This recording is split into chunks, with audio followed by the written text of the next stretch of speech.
en direct de Chicago, la radio de la communauté. Nous sommes samedi aujourd'hui, au rythme donc de Marcos, un musicien gabonais, voilà. Takili.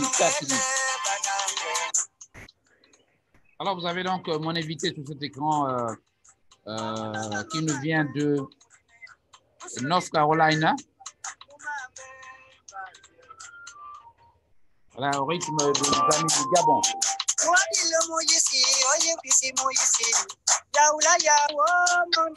Alors, salut, monsieur André Boissa. Oui, bonjour à vous, monsieur Jean. Voilà, vous avez sur cet écran monsieur André Boissa du Gabon, donc, membre de la communauté gabonaise là-bas en Caroline du Nord, je crois. Oui. Voilà, bienvenue sur la radio de la communauté. Peut-être quelques secondes encore de Tsakidi, un musicien gabonais que vous connaissez, Mac Joss. Je crois qu'il n'est plus de ce monde.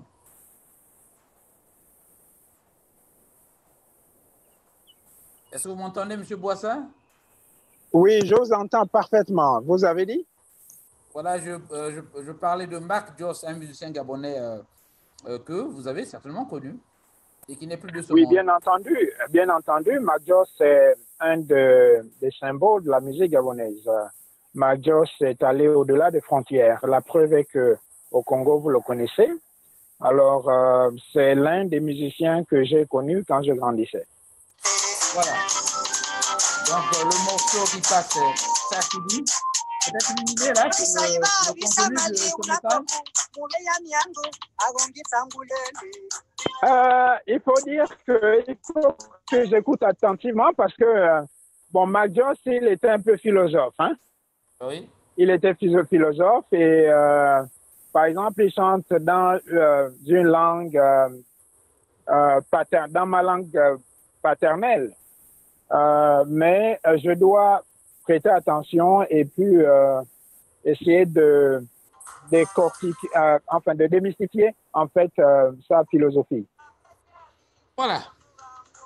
Bienvenue sur la radio de la communauté. Nous sommes aujourd'hui le samedi en direct du studio 202 ici à Willowbrook, Illinois, et nous sommes bien entendu aux USA. Invité de ce journal de la communauté, monsieur André Boissa. André Boissa qui nous parle aujourd'hui de Mani, donc des finances, avec une invention africano-américaine, j'allais dire, qu'on appelle PayRem. Voilà, REM, R-E-M, remotely, donc à distance. Donc, paiement à distance est une application qui a été inventée il y a quelques semaines et qui permettra désormais aux Africains, aux Américains, aux Européens de faire des commandes à distance. Nous savons que sur le marché, ces applications existent déjà. Monsieur Boissa vient dans ce studio pour nous parler de la particularité de leur initiative. Encore une fois, merci d'être notre invité, monsieur André Boissa. Le privilège m'est donné d'être une fois encore dans vos antennes et j'apprécie en fait le travail éducatif que vous faites, mais aussi le travail informatique que vous faites et votre consistance et votre endurance dans votre art. Voilà. Monsieur Boissa, vous parlez de PayRem. Est-ce que vous pouvez dans un premier temps, nous parler de cette initiative? Bon, PayRem est une initiative, comme vous le dites très bien. Nous avons eu cette idée tout simplement parce que nous avons pensé que le monde est en train de se libéraliser, mais aussi libéraliser en fait le système de finances en matière, bien sûr, de comment nous manageons notre argent quotidien, nous a poussé à réfléchir sur une panoplie en fait de manières de venir à bout des insuffisances qui se montrent quand il s'agit bien sûr non seulement du domaine de transfert, mais aussi du domaine de paiement et de comment nous faisons pour garder l'argent que nous avons et les outils que nous utilisons aussi pour du moins acheter ou commander en fait ce dont nous avons besoin. Donc, quand nous avons réfléchi là-dessus, nous avons également vu les manquements de plateformes que nous avons sur le marché, notamment Western Union, MoneyGram, et ici aux États-Unis, nous avons Cash App et Zelle, que les banques qu'on appelle les banques commerciales, disons, utilisent, mais aussi en dehors, bien sûr, de nos cieux, nous avons en Afrique, par exemple, les mobile money qui sont là et nous avons vu les manquements. Nous sommes dit qu'il faut qu'on essaie de créer un système qui viendrait pas forcément faire la compétition de ce qui existe, mais qui ajouterait une valeur, du moins, à ce qui est déjà sur le marché. Mais est-ce que nous allons maintenant parler des manquements? Quelles sont, dans les grandes lignes, les limites de ces systèmes qui existent déjà? Vous avez les Cash App, les Zen, voilà. Quels sont les manquements que vous avez pu relever et que vous allez combler à terme? Bon, nous pensons que Cash App, Zelle ou bien Mobile Money, en ce qui concerne l'extérieur des États-Unis, et aussi les transferts, MoneyGram en fait, et Western Union, qui ont été souvent des transferts traditionnels ou classiques que nous avons connus. Les manquements viennent en fait au fait que peut-être il faut que je vous décrive d'abord qu'est-ce que notre application fait en ce moment. Vous comprendrez en fait les manquements qu'il s'agit. Nous avons en fait amené tout ensemble, c'est-à-dire que ça soit du côté de transfert, du côté d'achat, du côté en fait de ce que nous avons appelé, ce que nous appelons plutôt les comptes bancaires virtuels, que certains appellent par exemple wallet money, mais nous avons mieux organisé cela. Et en plus, nous avons des cartes bancaires Visa ou Mastercard, qui sont des cartes bancaires liées, bien sûr, à notre, du moins au transfert et à la disons, à l'acquisition physique de cet argent. Et nous en reparlerons. Voilà. Invité de ce journal, M. André Boissa. Avec M. André Boissa, nous parlons de l'invention de PayRem, qui est un système de paiement inventé par des Africains et aussi des Américains. Voilà. Et qui, M. Boissa, vous le constatez, montre qu'effectivement, ils sont en train de combler quelques limites des systèmes déjà existants. M. Boissa, quelle est la cible? Bon, disons que la cible, c'est une application universelle. Nous avons d'abord pensé aux États-Unis. Pourquoi les États-Unis? C'est tout simplement parce que, vous voyez, quand vous voulez envoyer l'argent ici aux États-Unis, entre copains, amis, famille et tout, vous avez en fait Cash App que vous connaissez. Je ne veux pas faire la promotion, ou bien dire. Et nous nous sommes rendus compte que nous pouvons en fait utiliser cette application avec des frais qui seront moins que les frais qui existent, d'une part, mais d'autre part, nous avons pensé qu'il fallait réorganiser cela. Donc, le marché américain, c'est d'abord notre cible, c'est-à-dire c'est pas seulement pour les Africains, c'est pour tout le monde. Et quand vous voulez envoyer l'argent au Congo, vous avez du mal, bien sûr, à le faire. Et quand vous réussissez à le faire, c'est beaucoup de tracasseries. Par exemple, vous allez dans un bureau Western Union.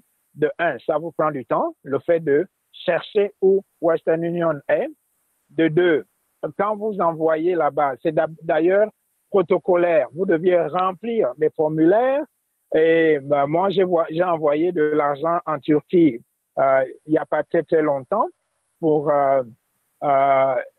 une collègue qui allait en mission en Afrique. Alors, j'ai presque passé une interview. Et en plus de cela, il fallait que je montre deux identités. Et je suis sorti de là un peu, disons, révolté. Donc, vous comprenez que c'est protocolaire et la personne qui reçoit le Western Union en Afrique a aussi des complications à son niveau.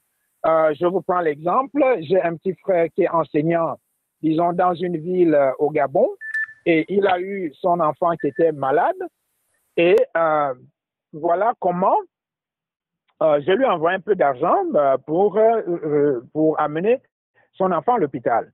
Alors, lui qui est enseignant de lycée, il fallait qu'il aille pendant 2 jours dans une autre ville recevoir, bien sûr, cet argent. Parce que chaque fois qu'il allait là-bas, on disait soit il est venu en retard, soit il n'y avait pas assez d'argent. Et c'est comme ça qu'il a fait rater à ses élèves les cours pendant 2 jours. Et pendant ce temps, l'hôpital attendait. Donc, nous, notre application répond également aux besoins de la diaspora qui envoient toujours leur argent à l'extérieur des États-Unis ou bien de là où ils sont. Et quand cet argent arrive, ça arrive à leur téléphone. C'est-à-dire que ça part des États-Unis, ça arrive par exemple au Congo, au lieu que le récepteur puisse chercher là où est, par exemple, la boutique ou l'endroit où toucher cet argent, non, cet argent ira directement au téléphone, bien sûr, de celui à qui vous avez envoyé. Donc, ça répond aussi aux besoins, en fait, disons, aux besoins internationaux. André, j'ai un détail à demander là. Quand vous dites l'argent ira au téléphone, c'est la compagnie de mobile qui paye cet argent ou comment ça va se passer? Bon, l'argent est transféré, c'est un système bancaire que nous avons mis en place. Ici aux États-Unis, nous avons une banque qui supporte la plateforme. Et bon. Vous savez que le transfert qui est fait parfois par Western Union MoneyGram, c'est un transfert qui se fait en fait parfois en dehors du système bancaire. C'est-à-dire que vous avez au Congo quelqu'un qui a un kiosque, qui a une boutique, et celui en fait qui a eu un agrément pour distribuer de l'argent quand l'argent est envoyé. Mais nous, l'argent passe via la banque à partir d'un système bancaire dont certainement ça serait compliqué d'expliquer ici. Et quand l'argent arrive, ça arrive dans une banque là-bas et à partir de la banque, l'argent est acheminé, bien sûr, sur le téléphone. Et quand c'est acheminé sur le téléphone, vous savez que l'argent, c'est les chiffres. C'est tout juste des chiffres. Et ces chiffres, étant donné que nous avons aussi le compte bancaire virtuel, donc vous avez dans votre compte, à travers notre application, une somme. Et cette somme peut être utilisée soit en achetant à partir de votre téléphone ce dont vous avez besoin, d'une part, et d'autre part, si vous voulez le cacheter, alors nous aurons les cartes bancaires Visa ou Mastercard qui serviront en fait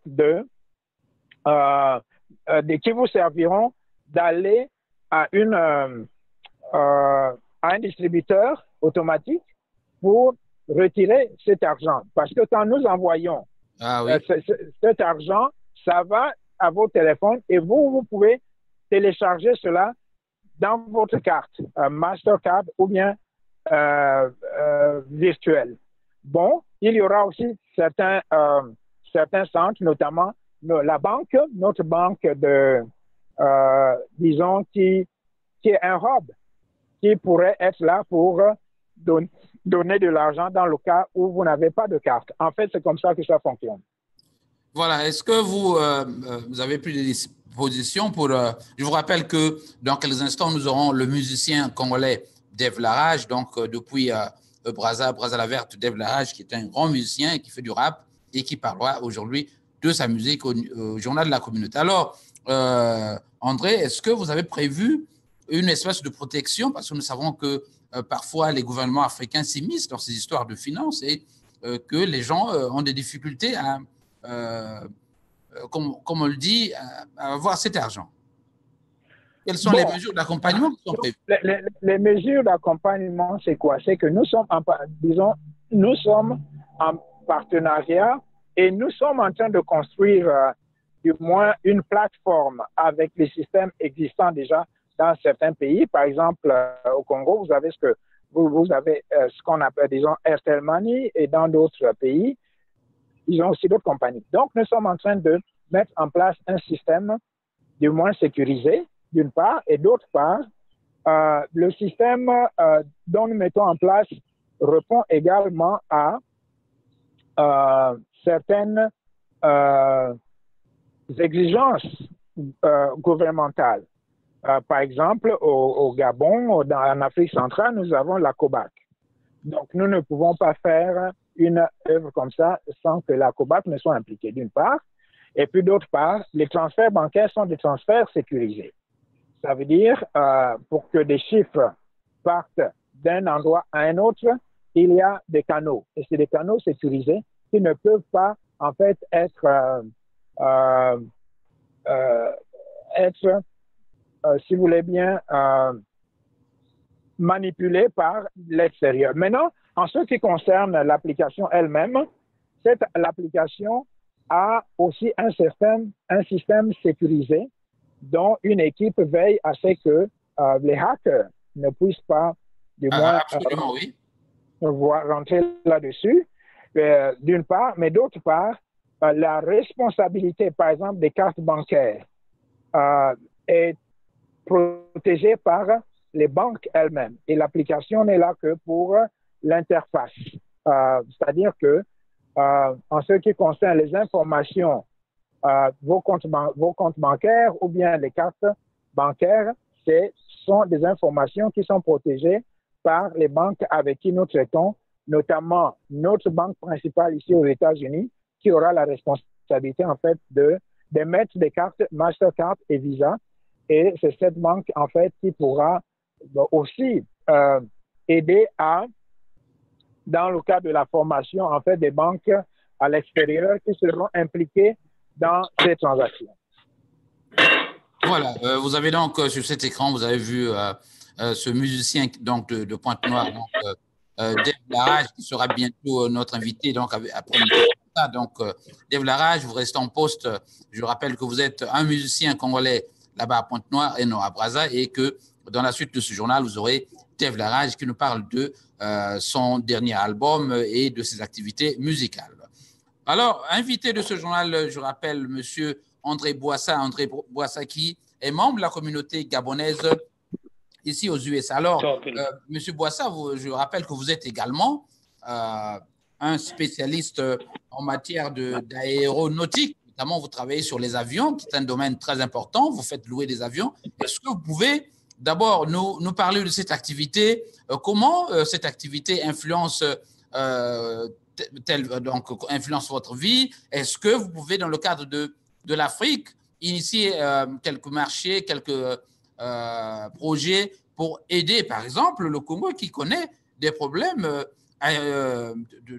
d'avions, de lignes internationales, nationales, j'allais dire. Nous n'avions plus ce qu'on appelait l'INA Congo à l'époque, nous n'avions plus le fameux équerre. Est-ce que vous pouvez aider, par exemple, nos populations à se procurer des avions, puisque dans votre domaine, vous faites louer des avions? Monsieur Boissa. OK, je voudrais d'abord terminer en disant que PERWIM va commencer ses activités en fin juillet. Et dont les 4 principales activités sont le transfert,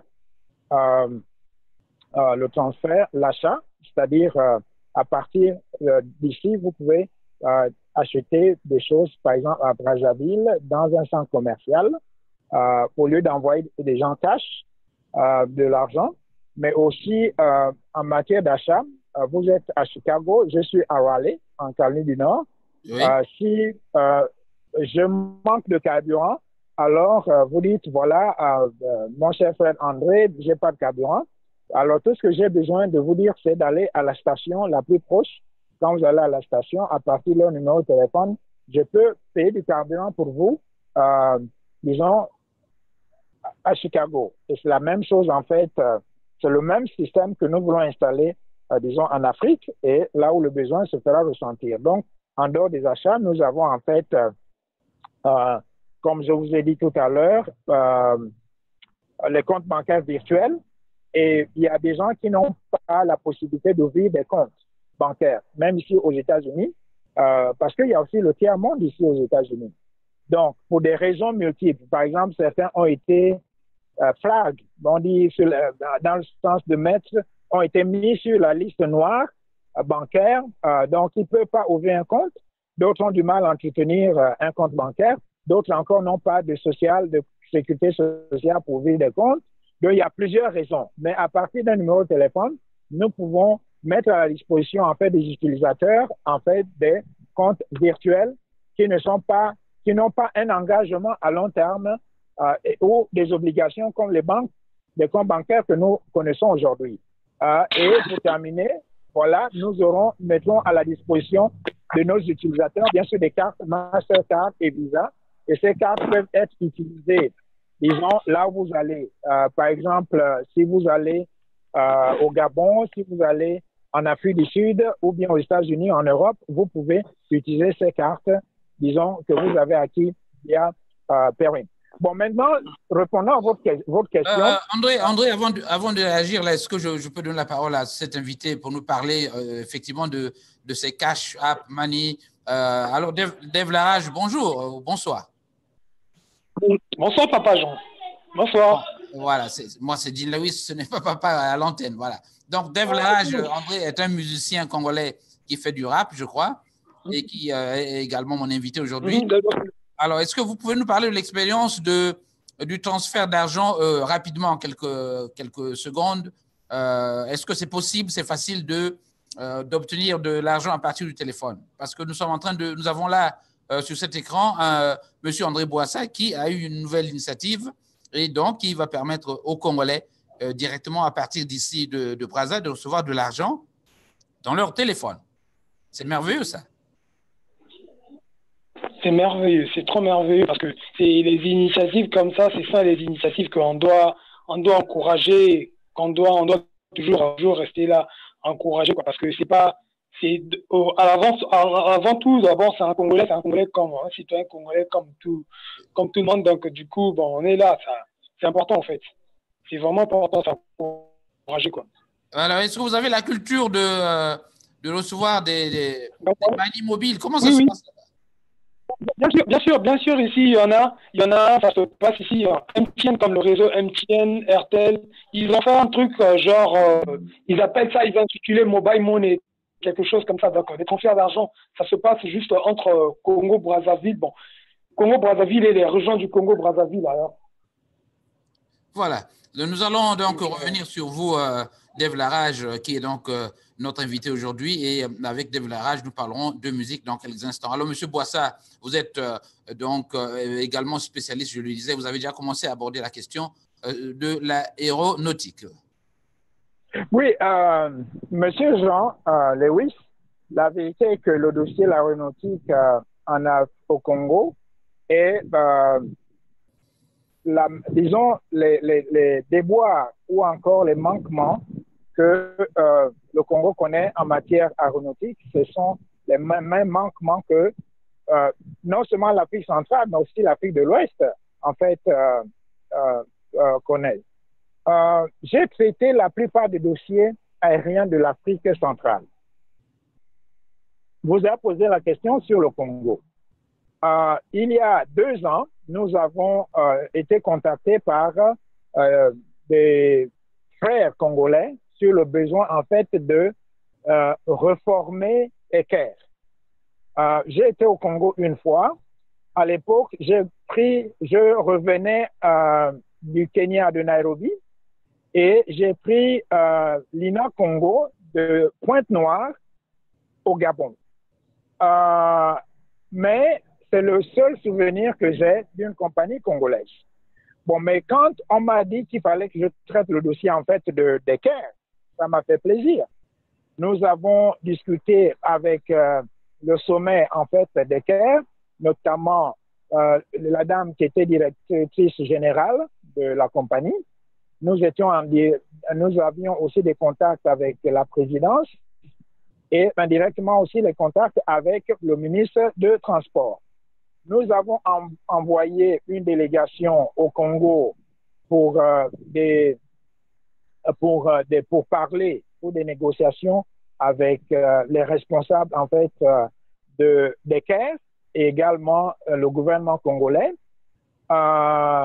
Ces négociations nous ont permis de faire un draft en fait d'un agrément et les responsables congolais devaient se rendre ici aux États-Unis, mais sauf que le projet est resté sans suite pour la simple raison que c'est un dossier qui en fait qui a d'autres considérations que je ne pourrais pas bien sûr parler dans vos antennes. Il n'y a pas de problème.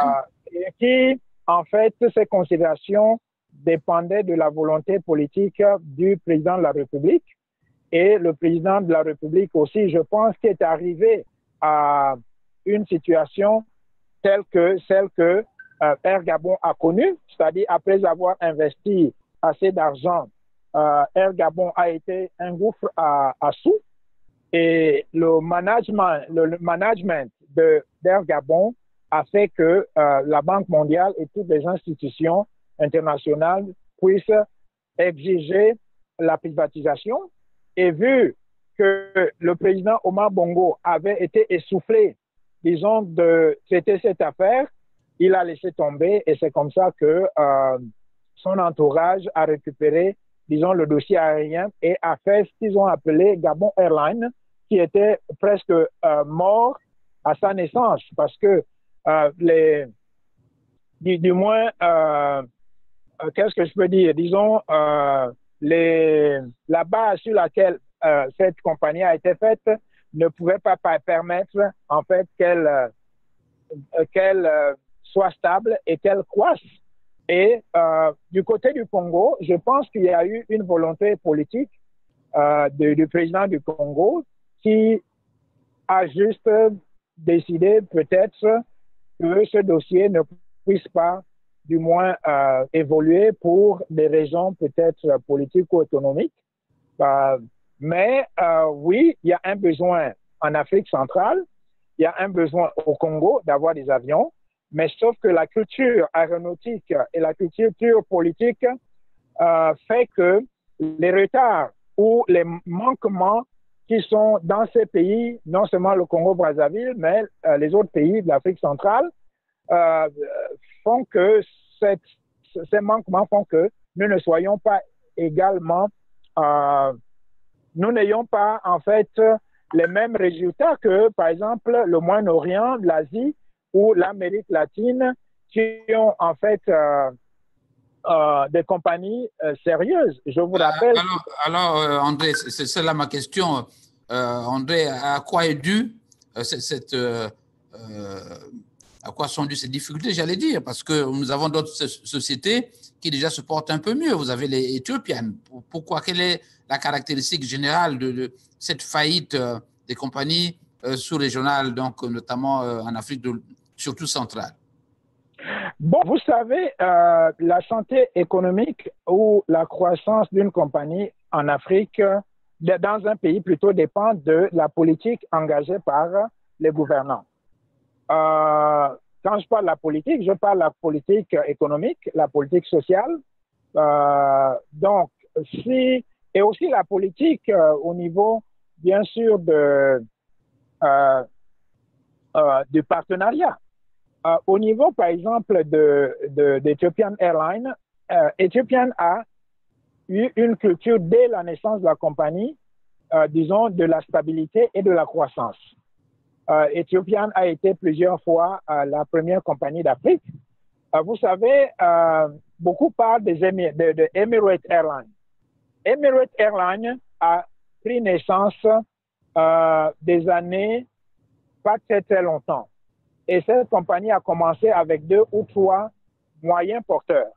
Vous savez que en général, une compagnie aérienne a 3 types d'avions. Il y a bien sûr les petits porteurs, il y a les moyens porteurs, les moyens courriers, et il y a les longs courriers. Donc, en anglais, on dirait il y a les avions régionaux, il y a les avions mid-range et il y a les long-range. Donc, Emirates a commencé avec les moyens courriers, qu'on appelle en anglais les mid-range. Et aujourd'hui, quand Boeing ou bien Airbus fabriquent des avions qui sont les premiers clients sur la table, Emirates fait partie. Pourquoi? Parce qu'il y a eu en fait une bonne volonté des dirigeants, des politiciens, mais aussi des hommes d'affaires. Parce qu'on ne peut pas parler, disons, de compagnies aériennes si on ne parle pas du côté, disons, des hommes d'affaires, des investisseurs et aussi du côté du gouvernement. Parce que c'est en fait deux unités qui gèrent le domaine aérien.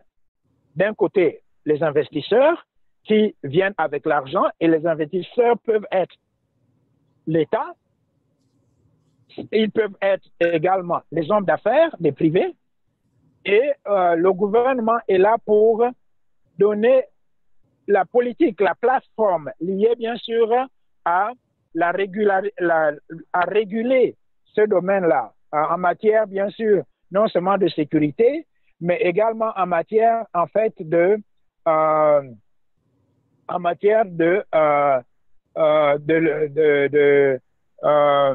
loi et en matière, bien sûr, en matière commerciale. Donc, le gouvernement est très important dans ce sens-là. Mais quand, disons, la différence de nos gouvernements, c'est quoi? C'est qu'ils ont décidé, en fait, de faire, bien sûr, de ce domaine, laissant les compagnies étrangères venir prendre, c'est presque du beurre. Hein? Je vous prends l'exemple. Nous avons traité le dossier d'Air Gabon. J'ai rencontré le président Omar Bongo pour la première fois à cause de ce dossier d'Air Gabon. Et à l'époque, Air France faisait, du moins un seul Boeing 777 faisait 7 millions de dollars de recettes par mois. Il coûte à peu près combien le Boeing? Quel est le prix d'un Boeing régulier, par exemple le 737? Bon, 737, il y a plusieurs sortes, plusieurs types, mais j'imagine que vous parlez du dernier.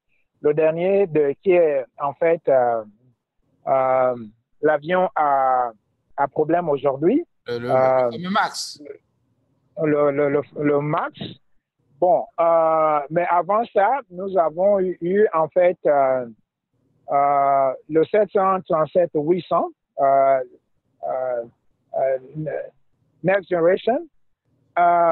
Cet avion peut, quand c'est négocié ou quand quelqu'un a commandé, mais à la fin, il a décidé de ne pas prendre, donc vous pouvez trouver ces avions au moins à 50 000 millions de dollars. Ça, c'est le minimum.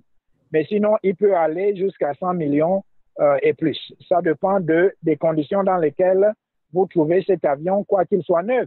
Voilà. Et c'est pourquoi, d'ailleurs, vous verrez dans nos pays des gens qui ne peuvent pas, disons, faire de compagnie aérienne parce que ça demande des gros moyens pour le faire. Et cet avion, parlant de Max, vous savez que c'est un des avions les plus... C'est de l'or. Max, c'est de l'or pour les compagnies aériennes. Mais malheureusement, pour une question, en fait, du moins de fabrication, nous avons les conséquences que nous connaissons aujourd'hui. Mais sinon, le 737-800 ou 900, et qui est devenu plus tard avec la nouvelle technologie, le Max 8, c'est un avion en fait qui est un avion aimé de toutes les compagnies aériennes au-delà, bien sûr, des problèmes qu'il connaît aujourd'hui. Voilà. Nous avons donc M. André Boissal. Monsieur André, nous allons donc nous séparer. Peut-être un petit mot revenons sur le PAYREM, dont vous êtes l'initiateur avec d'autres amis. Encore un mot de promotion sur le PAYREM, notamment le système de paiement électronique. Notre objectif ici, oui, Monsieur Jean Lewis, notre objectif ici, c'est vous savez, aujourd'hui, le système téléphonique a été libéralisé. Avant, c'était classique. Il fallait prendre de l'argent, acheter les cartes pour nous qui sommes ici aux États-Unis ou ajouter des unités à votre téléphone pour appeler l'extérieur. Mais la libération du système téléphonique a fait que les réseaux sociaux ont pris l'ascendant et aujourd'hui, nous n'avons plus besoin d'aller nous réveiller à 3 heures du matin, aller à la station d'essence pour acheter la carte. À cause des moyens que nous avons Messenger, Facebook, nous avons WhatsApp et nous avons d'autres moyens par lesquels nous pouvons appeler les gens au pays ou bien à l'extérieur sans pourtant dépendre ici sur quoi c'est de libéraliser un peu les échanges au niveau d'argent. Ça veut dire quoi? Aujourd'hui, les banques ont le monopole, en fait, sur le transfert. Donc, nous pensons que pour acheter ou pour transférer de l'argent, nous n'avons plus besoin, en fait, de ce protocole où ceux qui ont les moyens de transport, c'est-à-dire vous devez aller quelque part ou trouver un Western Union, ou ceux qui peuvent seulement qui peuvent ouvrir des comptes bancaires. Je vais vous prendre un exemple. Quand vous avez de l'argent, vous avez votre fils qui appelle pour un besoin quelconque. Alors, il vous dit, papa, moi, j'ai besoin, par exemple, d'acheter les cahiers, comme on dit en Afrique. Et vous vous dites, oui, mon fils a besoin de fournitures scolaires. Vous lui envoyez cet argent. Mais vous n'êtes pas sûr que cet argent servira aux besoins pour lesquels il a été envoyé. Donc, généralement, si c'est un enfant qui a de mauvaises habitudes, qui est déjà mature ou adulte, il peut prendre cet argent pour acheter la drogue, il peut prendre l'argent pour acheter à boire ou aller s'amuser avec des amis. Mais nous venons pallier à cela en faisant quoi? En mettant une plateforme qui fait que, oui, vous avez besoin, disons, les fournitures scolaires. À travers notre application, nous payons les fournitures scolaires directement au magasin. Chez nous, au Gabon, par exemple, nous avons Bolo.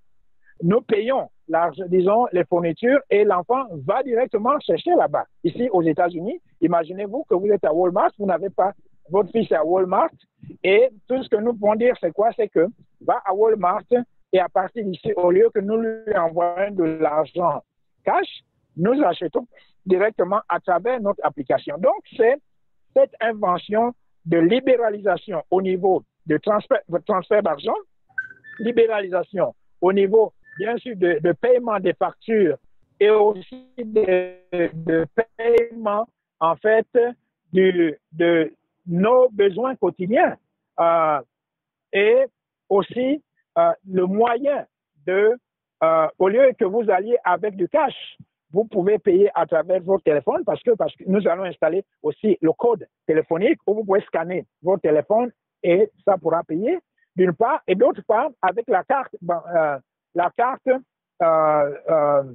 numérique que nous allons vous donner qui est une carte bancaire mais qui est en fait gérée par dont l'identité disons du propriétaire est PayWin.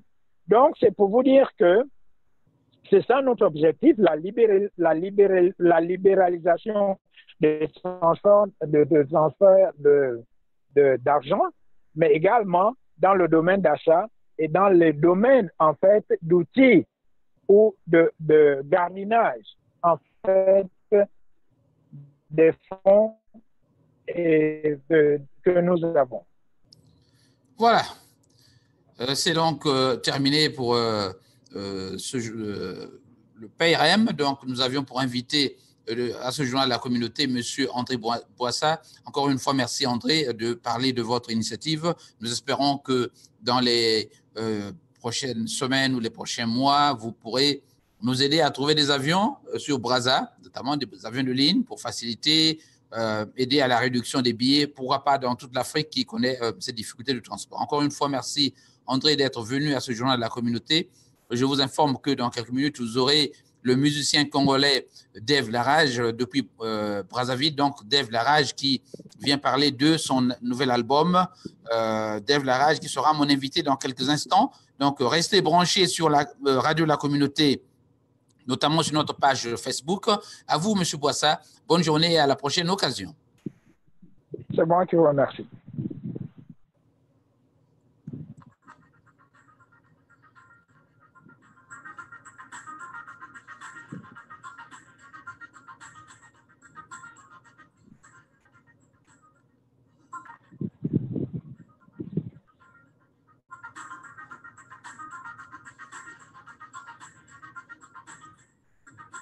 Je peux me déconnecter maintenant?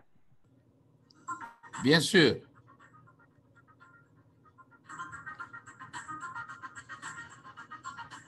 Ok.